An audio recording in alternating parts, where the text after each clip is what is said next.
Hi everyone, today I'm going to show you how to make 6 different low-calorie high-protein bowls using chicken. Let's start with our fragrant spiced chicken donburi. I'm using curry powder today, but this isn't your typical Japanese curry. It's got a completely different flavor profile, so I hope you'll enjoy it. I'm using chicken thigh here, but you can definitely use chicken breast if you prefer. Let's skin the chicken and cut it into bite-sized pieces. Then add it to a bowl for marinating. We'll season it with salt, grated ginger, garlic, yogurt, ketchup,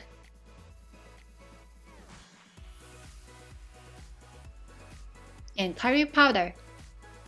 This SB brown curry powder is really popular in Japan. I think you might be able to find it overseas as well. To add a bit more depth of flavor, I'm also adding a tiny bit of oyster sauce, but it's optional. Mix everything together really well. I'm using plain yogurt here, but feel free to use your favorite kind. Yogurt is great for marinades because it tenderizes the meat, removes any unpleasant smells, and helps the flavor penetrate deeper into the chicken. Let's marinate this in the fridge for 20 to 30 minutes. We are also going to use broccoli, which is packed with protein and vitamins. Let's cut it into bite-sized pieces and microwave it for about 40 seconds to cook it. We'll give it a quick stir fry later, but microwaving saves time. Now let's heat a little oil in a fry pan and cook the chicken. Since there's quite a bit of marinade, it might burn, so it's best to start on medium or low heat. By the way, I'm pan frying it, but you can also bake it in the oven. That would be even healthier since you wouldn't need any oil, but it takes a bit longer, so I'm going to pan fry it to save time. I cooked it on medium heat for about 2 minutes.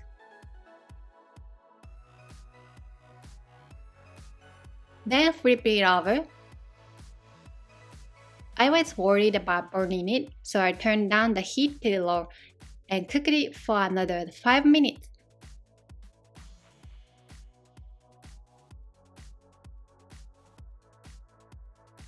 I think medium heat would have been fine too.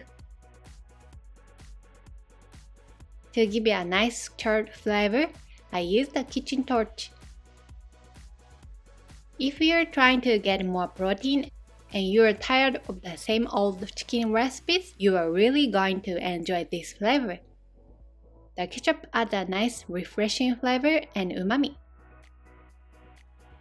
There's some marinade left in the pan, so let's add the slightly cooked broccoli and toss it together. This sauce is great for vegetables too.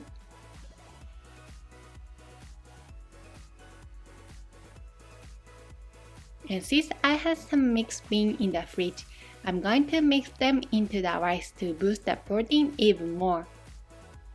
I used almost all the remaining sauce for the broccoli, so let's season these beans separately. I'm going to add a little soy sauce, sake, and sugar to the beans and stir fry them.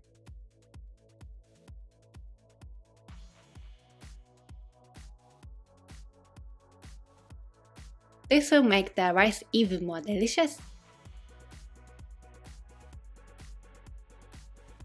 It also helps bulk up the rice, so it's healthier too. If you don't like beans, you can just use plain white rice for your bowl. Let's add the chicken, broccoli, and a boiled egg. And our bowl is complete.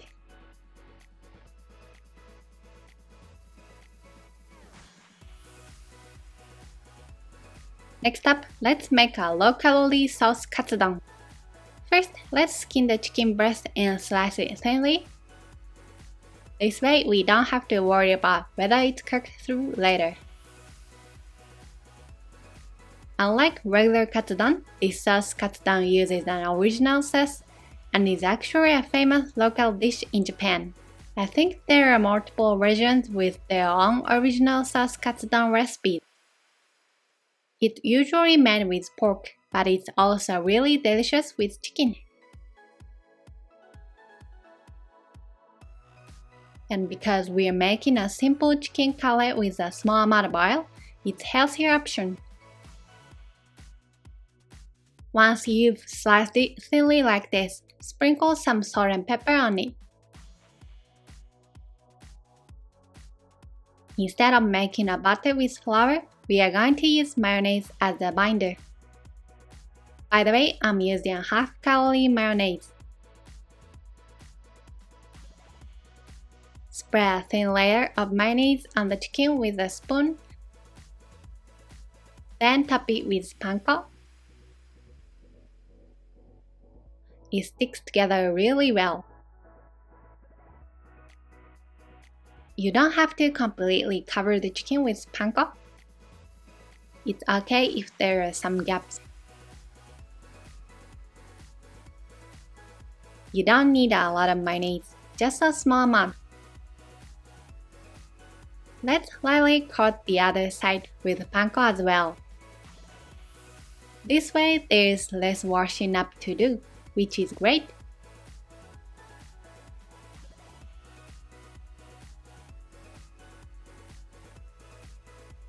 Before we fry the cutlet, let's make the sauce. We want to dip the freshly cooked cutlet into the sauce. In a fry pan, add Worcestershire sauce, mirin, ketchup,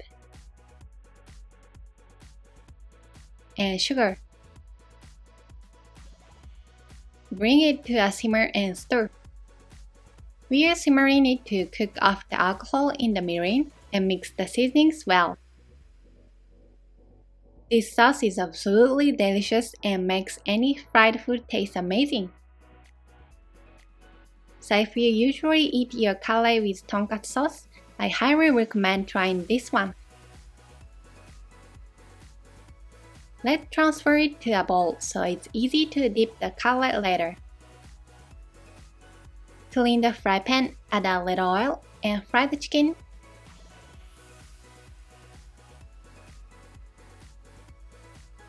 Cook for 2 to 3 minutes on medium heat.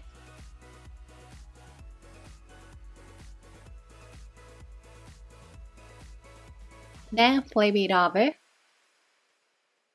One side turned out really well, but the other side came off a little bit.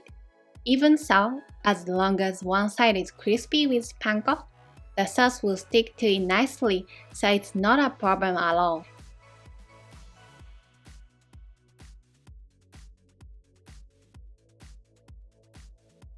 Actually, you could even just coat one side of the chicken with panko to cut calories even further. Speaking of sauce Katsudon, shredded cabbage is essential. Since we can reduce the amount of rice, let's put plenty of cabbage in the bowl to make it healthier. Dip the freshly cooked cutlet into the sauce we made earlier and coat it well. Then place it on top of the cabbage. Finally, pour a little sauce over it and it's done. Let's top it with some nori seaweed and serve it with pickled daikon radish.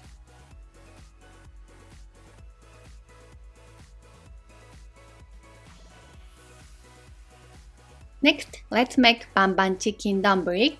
This is the Japanese-style twist on the Chinese dish banban chicken, which you can find at Chinese restaurant in Japan. I've decided to serve it over rice today. For this dish, chicken breast or chicken breast strips is commonly used. Since we are making a donburi, I'm going to cook the chicken together with the rice. So instead of cutting it into bite-sized pieces, let's just remove the tendons. Cucumber and tomato are standard accompaniment to this chicken dish, so let's shred them. I washed the cutting board after cutting the chicken. Before cooking the rice, let's marinate the chicken. Grate some ginger and garlic. Add salt and pepper. And mix well.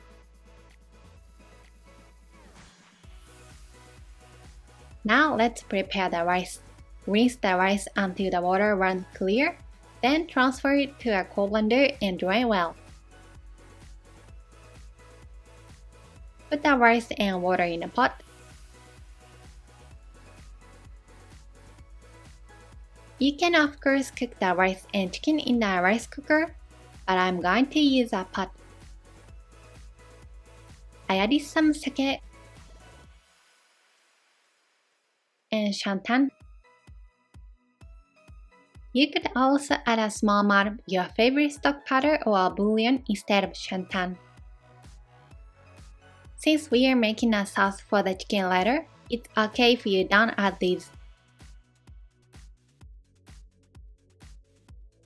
Cooking rice with sake makes it fluffy and adds depth of flavor.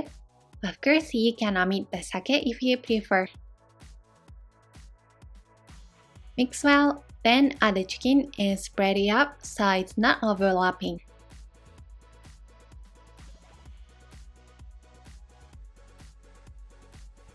Cover the pot and bring to a boil over high heat. It took about 2 to 3 minutes to boil in this pot. Once it's boiling, reduce the heat to low. Simmer for 15 to 20 minutes or until all the water has evaporated.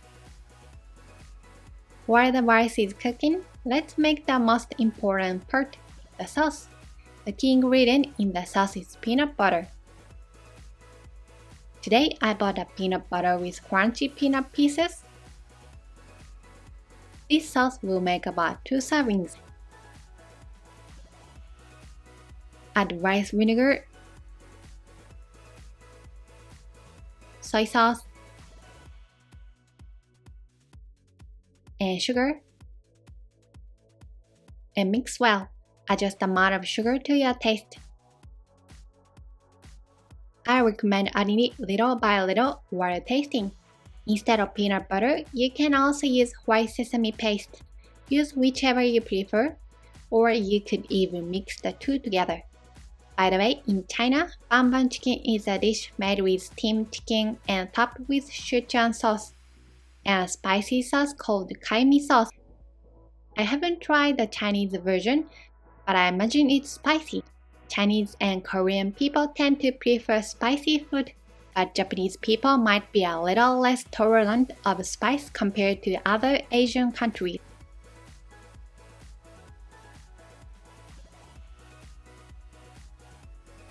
The water in the rice pot has evaporated, so let's turn off the heat. Remove the chicken and cover the pot to steam the rice. Shred the chicken into small pieces. I used chopsticks because it was so hot.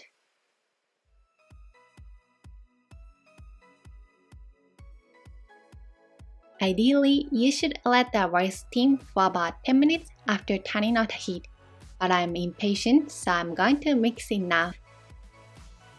The rice I bought this time is a different brand. It's not Tsuyahime because the price of rice has gone up. It feels a little different when it's cooked. Once you put the rice in the bowl, add your favorite vegetables.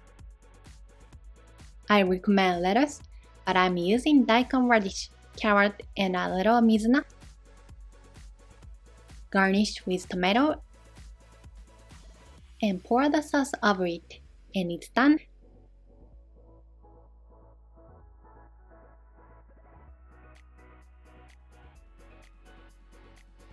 Next, let's make a healthy chicken meatball donburi.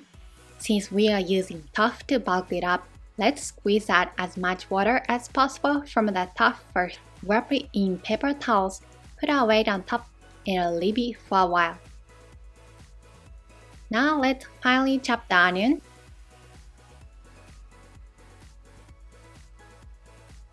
You can make it simply with just chicken and onion, but today I'm going to add lotus root. Lotus root has a crunchy texture. Even after cooking, it retains the crispness. If you don't have lotus root, you can use carrots or other vegetables, or you can simply omit it. Let's cut about 1/3 to half of the lotus root into slices of this thickness. The rest, let's finely chop it and add it to the meatballs to give them a crispy texture in addition to being fluffy. Since lotus root will discolor, let's soak it in vinegar water. Plain water is also okay. You can also add finely chopped sesame leaves if you like. You can use basil or other herbs you like.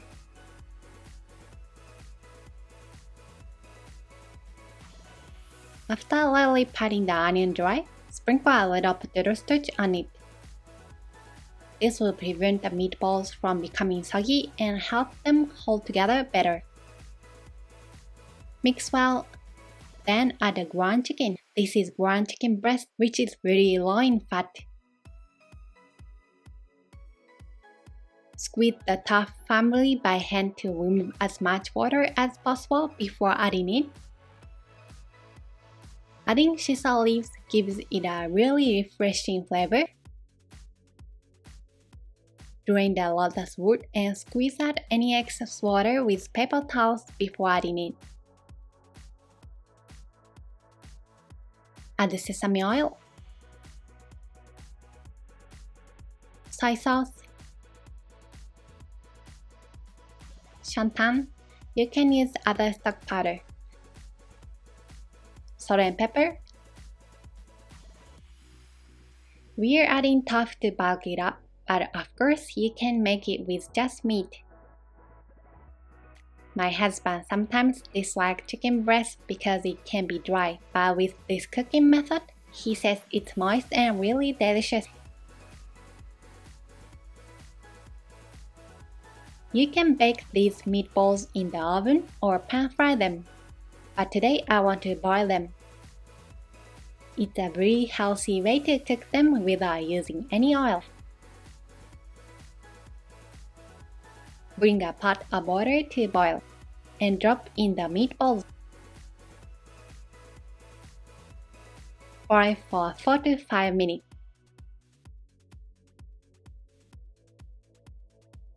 Cook the lotus root together as well.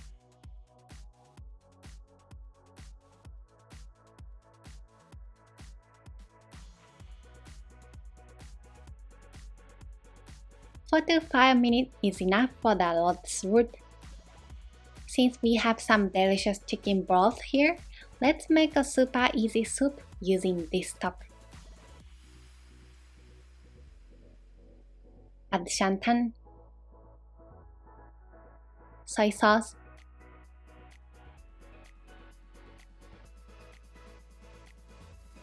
sesame oil, and green onion if you like. Shantan is a super convenient stock powder.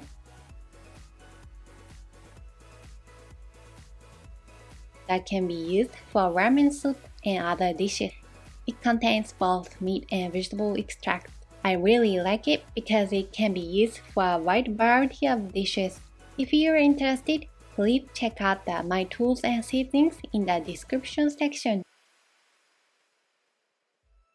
Adding a little sugar will enhance the flavor. The soup is now complete. Let's make a sauce for the meatballs by adding the seasonings to a fry pan. Add water, soy sauce, mirin, sugar, and a little potato starch, and mix well. Be sure to mix it before turning on the heat. The potato starch will clump if you turn on the heat first. Once the potato starch is completely dissolved, turn on the heat and add the meatballs and lotus root. Simmer while coating them in the sauce. The meatballs are fluffy because we added tofu. By the way, if you use Japanese yam or Chinese yam instead of tofu, the meatballs will be even fluffier. To keep it low calorie, you can put cabbage under or over the rice. Scoop up the remaining sauce in the pan and pour it over the top. Finally, garnish with pickled ginger and it's done.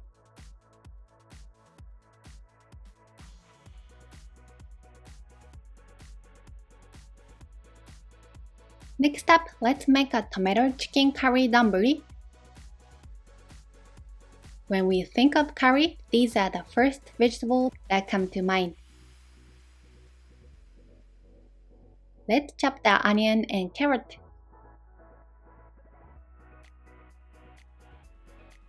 Since they were out of ground chicken today, I cut up some chicken breast and made my own ground chicken. I just pounded it with a knife like this to make it fine.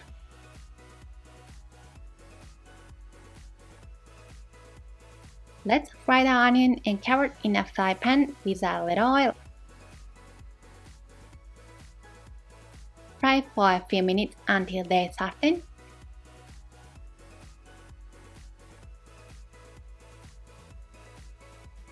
Then add the meat. You don't need to add more oil, but adding a little sake will prevent it from sticking to the pan. Let's season the chicken with salt and pepper. Fry for a while until the chicken changes color. Then turn off the heat and add the remaining ingredients. Add a can of tomatoes. You can use fresh tomato if you prefer. And then add ketchup, tonkatsu sauce, consomme, sugar, curry powder, and miso.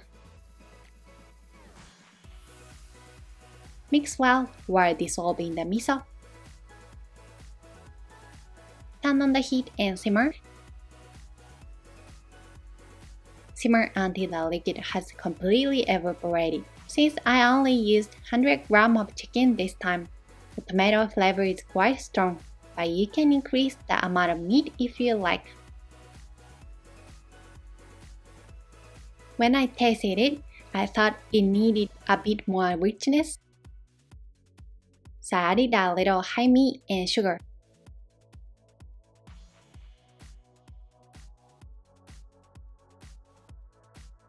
Finally, add the bean mix and stir well. It looks a bit like chili, but it tastes completely different.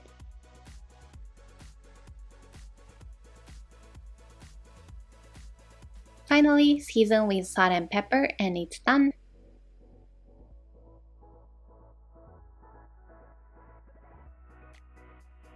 Put some cabbage in a bowl and top it with rice. Then pile on plenty of this curry. Top it with an onsen egg and it's complete. You can also use a fried egg or poached egg instead of an onsen egg. I highly recommend eating this curry with egg. It's super tasty.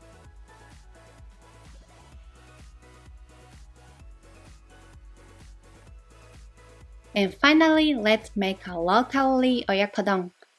To boost the protein content, we are going to add edamame. Let's warm up the frozen edamame in the microwave for a bit. Cut the tofu into bite-sized pieces. We don't need to drain it this time. Slice the onion thinly. I used half of it for miso soup. In a fry pan, combine water,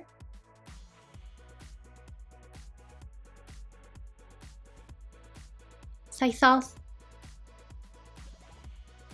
mirin, sake, sugar, and dashi powder, and mix well. Add the onion and cook until it softens.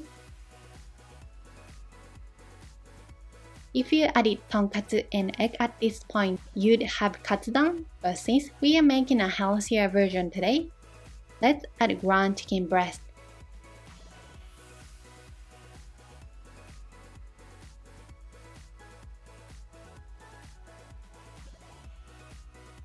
And to boost the protein even more, let's add tofu.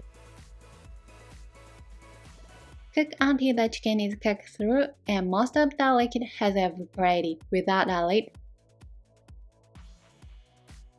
I want the tofu to soak up the sauce, so I turn it over from time to time. The chicken looks cooked, but there is still a lot of liquid, so let's cook it a little longer. I warmed up the frozen edamame in the microwave at 500 watts for 1 minute. Let's take the edamame out of the pot.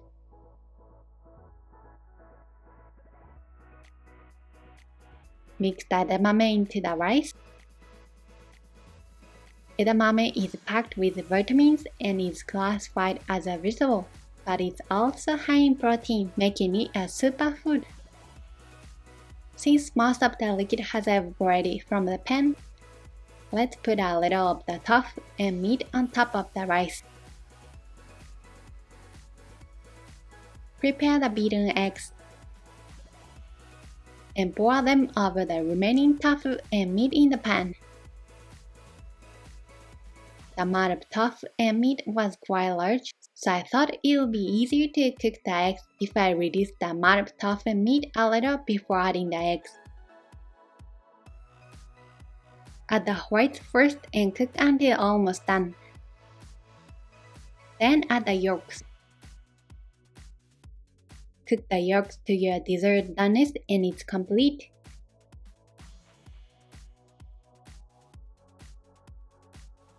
This is the perfect protein bowl packed with 4 types of protein: chicken, tofu, eggs, and edamame. Top with some green onion if you like. Which rice bowl looks the most delicious? Please let me know in the comments.